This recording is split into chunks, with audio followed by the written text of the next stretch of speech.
What is up, everyone? Welcome back to yet another episode of First Date Unsolved. Today, we are covering a pretty rough case. It is the unsolved homicide of a young man, very young man, very just bright, shining, handsome young man by the name of Kylee Robinson. I had already recorded the intro for this, and as I'm going through and editing, I realized that this episode was going to be over an hour long or at an hour, and I'm sorry, it's just I have a problem with things that are that long. I don't want you guys to get bored. Not that, I mean, honestly, how could you get bored with this subject matter? But I don't want people to have to pause and come back to an episode. I want you to be able to listen to it for what it is and then, move on. So this is actually going to be two parts.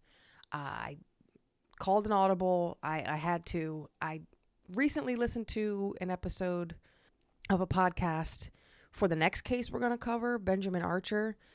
The episode that his mother did with another podcast was an hour and I think 40 minutes long or something.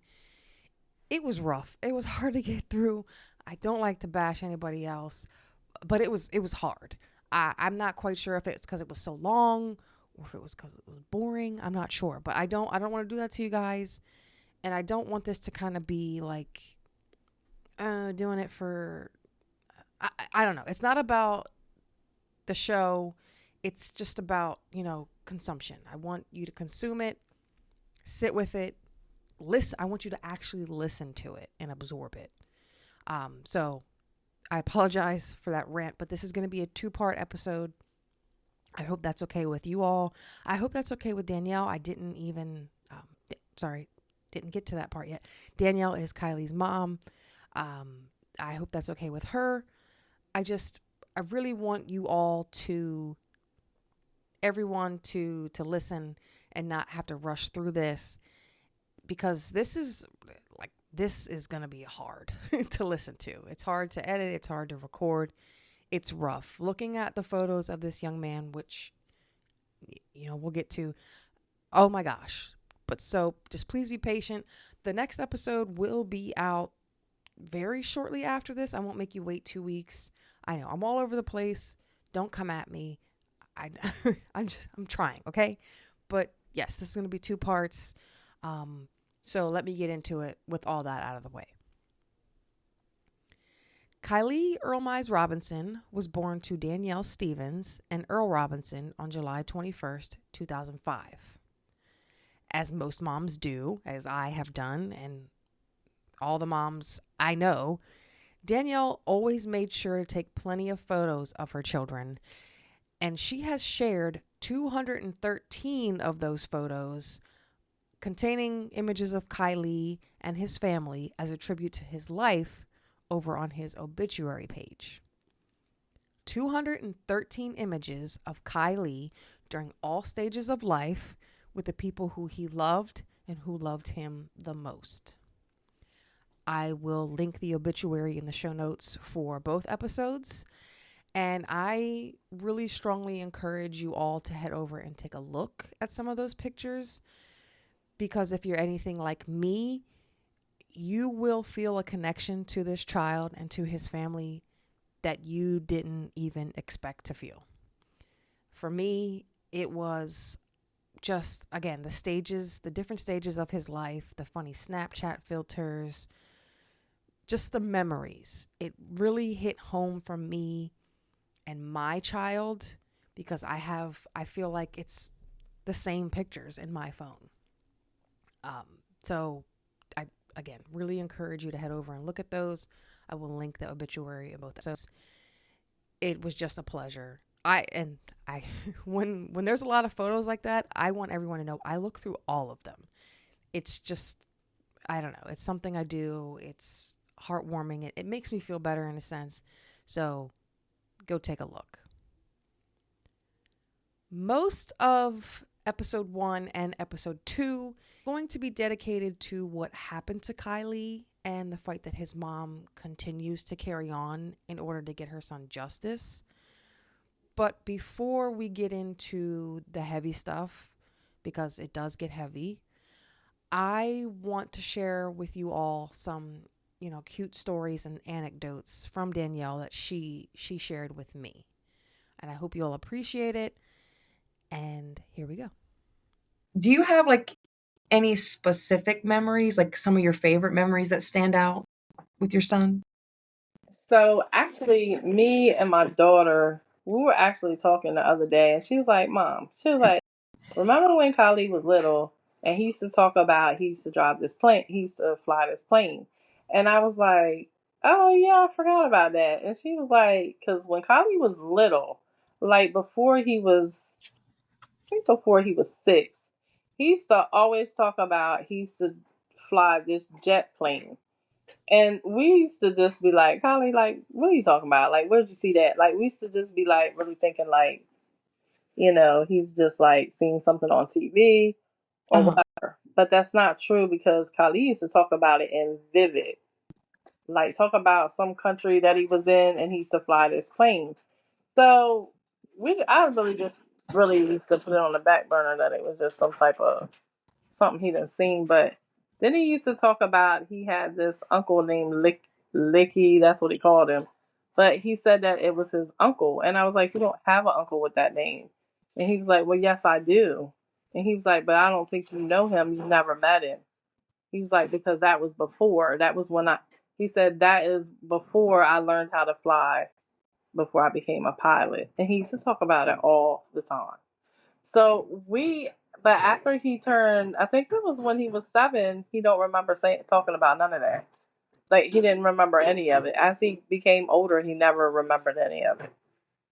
So that was something that he did for like I think he was about maybe 4, up until he was like 6. He would talk about this stuff all the time. Like we'd be in a car and he would be talking about it.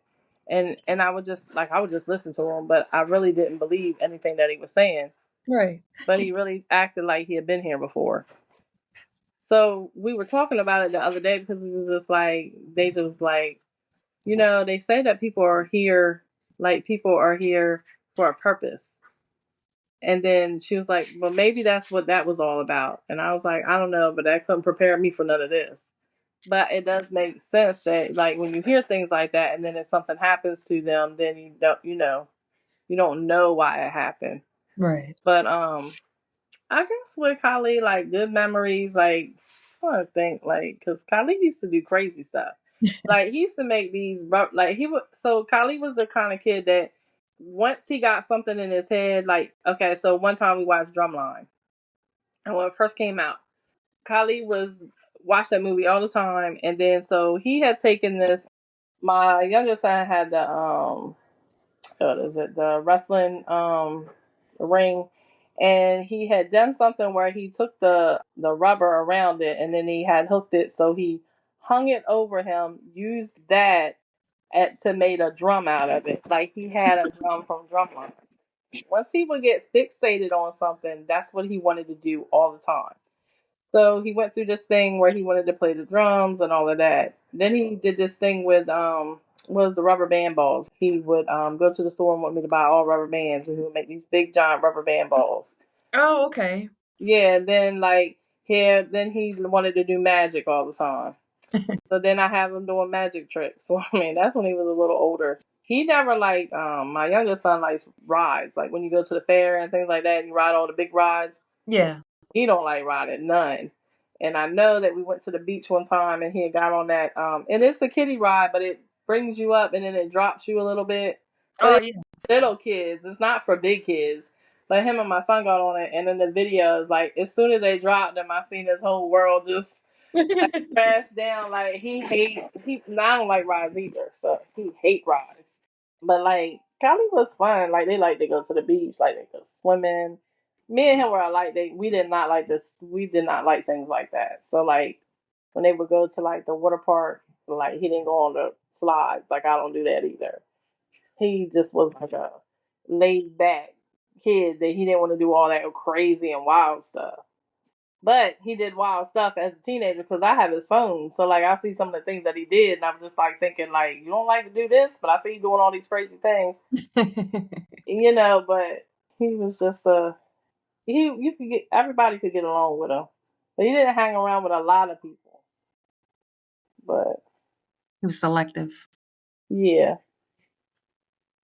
but he always made jokes. He was always doing something to make you laugh and stuff. On top of Kylie's obsession with drumline and rubber band balls, according to Danielle, Kylee was an excellent illustrator. He liked to draw all kinds of things, including Michael Myers, Jason, graffiti art, and this was all done freehand, by the way. So he got the idea that he wanted to create blueprints for houses and buildings as a career. He loved the idea of designing construction plans and watching them come to life in the form of someone's home or a office building. Anything like that. Anything you would need blueprints for. While he did struggle in school, he never stopped working hard, and he was determined to graduate from Laurel High School in 2024. He completed all the necessary programs and had just gotten permission to double up his credits, which would put him on track to graduate with his class. Sadly, Kylie's senior year was cut short, and he was not able to walk with his peers. So far, we really haven't covered what part of the state Kylie's murder took place in. Just now, I briefly mentioned Laurel High, but up until this point, most of you were probably thinking that this was another shooting that took place in Wilmington. A majority of the shootings we hear about do take place in Wilmington, and that's just a fact, but that's not the case today. Kylie's case opened my eyes to some of the stuff that goes on in Slower Lower, because I honestly thought once you got past Dover, it was all peaches and cream downstate.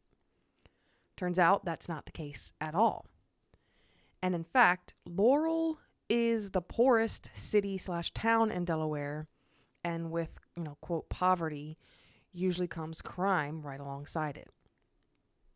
In December of 2024, the Laurel School District decided to install weapons detection systems, quote, for the foreseeable future at the middle school and high school following a weekend shooting involving 2 juveniles. This shooting was separate from Kylie's, so this must be something that happens more often than not down there. The shooting didn't take place at the school, but the district superintendent, Sean Larimore, stated that, quote, the safety and well-being of our school community are our top priorities, and we will continue to take necessary steps to protect everyone and maintain peace of mind, end quote.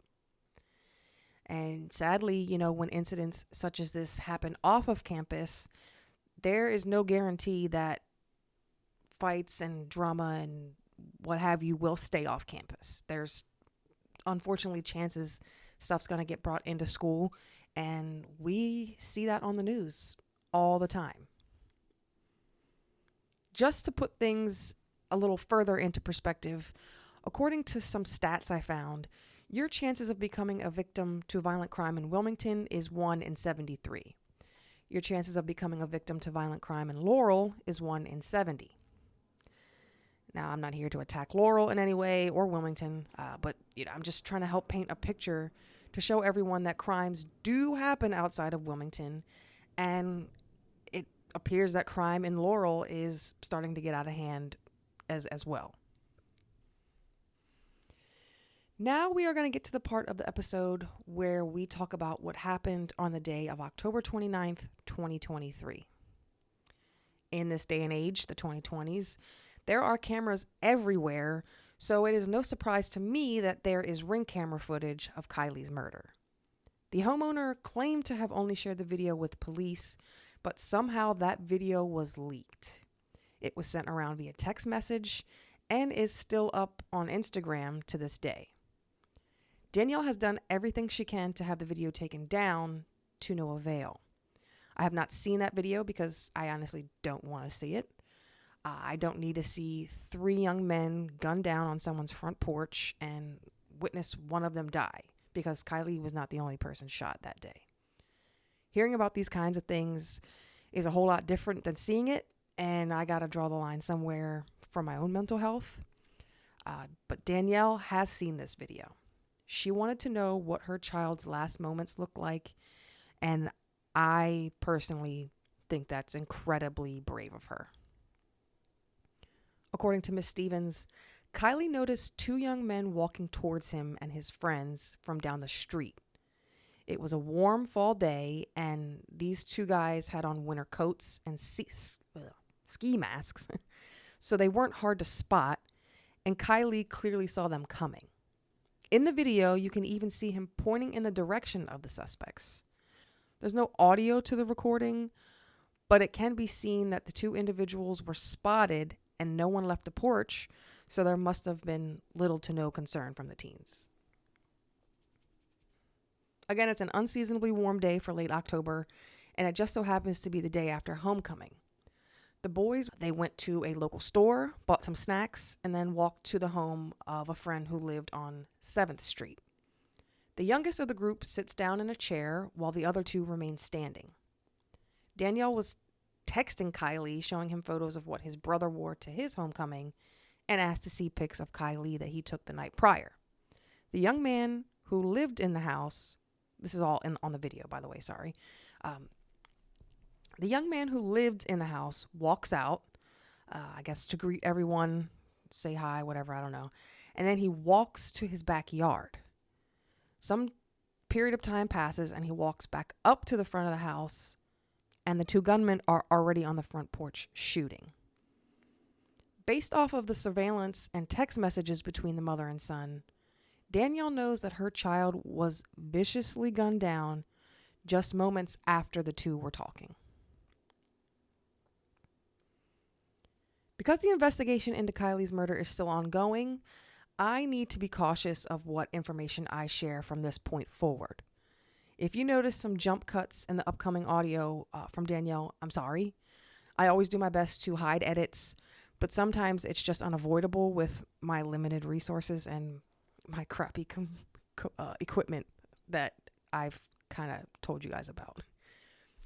Danielle mentions specifics about the suspects in her son's case and does her best not to implicate anyone specifically, but I made the executive decision to remove those comments because no one has been arrested yet.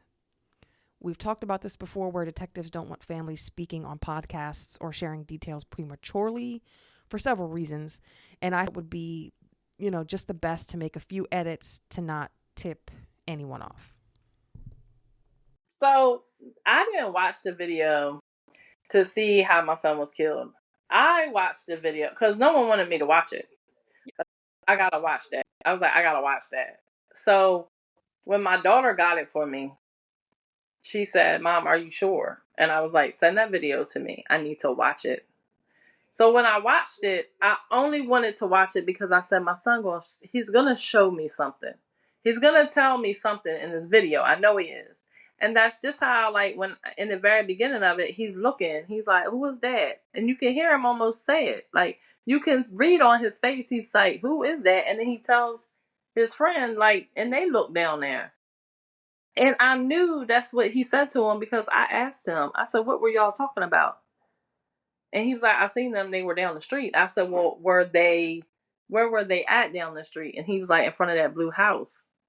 And the craziness behind it is that when I watched the video, I wanted to see every detail.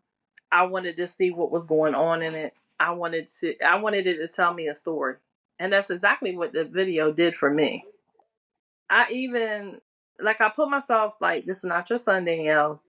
And I put it in slow motion so that I could see what was really going on. In the very initial part of the video, my son knew he was about to be shot because I tell you that not even a week or two prior, he was in my car and we was talking about something. And he was like, "Mom, did you know that if he was like, if you're ever in a crazy situation and something ever happens," he said, "if somebody's shooting a gun and you put your phone up, your phone can protect you." And I was like, "Well, I don't want to hear that. I don't want to hear that. What are you telling me that?" Yeah. And he was like, "I was watching on a video," and he was like, somebody tried to shoot somebody and they put their phone up and it blocked it.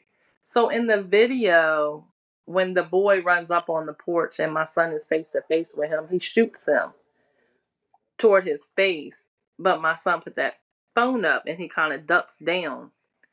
But at that moment, I do believe that my son was already shot in his head, because when he runs off the porch, when you get shot or anything happens to your head, you lose balance. So when he went off the porch, he fell. And you can actually see him, like a shadow of him, come backwards. Like, so he fell forward, but then he came back. And it's like, I know my son is laying there, but I can't see him. But I know it's him. But the reason that I was so adamant and wanted to know exactly every single detail of what happened to my son, it's not no type of like closure or anything for me. It is for when it is my time to face the person that did it, to give them every single detail of what they did and how they had no remorse behind it. Because you shot him once, there was no need to go and continuously shoot him while he was down. So when he does get arrested, he needs to get every bit of time for what he did to my son. Because he is like a monster. And I said it in the beginning, nobody loved you, because a person that has been loved could never do that and follow through with it. You could have never been loved properly, because you didn't have no care for what you did and how you did it and how it all planned out. How you guys doing after that? I told you it gets kind of rough. I feel that was rough, hearing a mother describe watching her son's last moments, watching her son get shot, and seeing his shadow, stumble. That's freaking rough. That's tough. That's hard. It's heavy. But I do fully, completely understand what Danielle was saying and why she wanted to watch that video. Given, if I were in that situation, I don't know how I would handle it. None of us do, because thankfully I'm not in that position. If you're not in that position, you don't know. So if you were even thinking about maybe judging her, please don't. She made a very valid point. She wanted to know her son's last moments. She wanted to know what happened so she could let his killer know, detail by detail. This is what you did. And the fact that she mentions this individual not being loved properly, I think that really hits home. It hits something. It hits a nerve. It hits either way, because these are children. These are adolescents, teenagers. They are children. Being my age, going through what I went through, living through what I lived through, I honestly don't really think you're considered an adult in my eyes until like 25. A lot of kids graduate high school, go to college, they graduate in their early 20s. You're still not sure what is out there. You don't even know what life is. So these are absolutely children, regardless of your opinion and what they think or what you think. They're kids. And it's just awful that kids are behaving this way and carrying on this way. And I'm not going to keep ranting because, like I said, I called an audible. This isn't scripted. I'm just going off the cuff right now, and I'm emotional after editing this. So thank you all for listening to part 1. Please come back and listen to part 2. As always, if you thought nothing ever happened here, if you thought nothing ever happened in Lower Delaware like I did, you thought wrong. We'll see you again for part 2. Thank you. Have a great day.